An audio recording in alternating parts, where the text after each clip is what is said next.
দুপুরে গরম ভাত আর সাথেই দই কাতলা, এই কম্বিনেশনটা দারুণ না?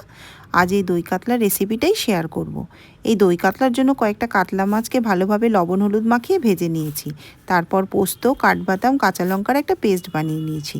আর কয়েকটা পেঁয়াজ, টমেটো, আদাকে নিয়ে ওটারও একটা পেস্ট বানিয়ে নিয়েছি।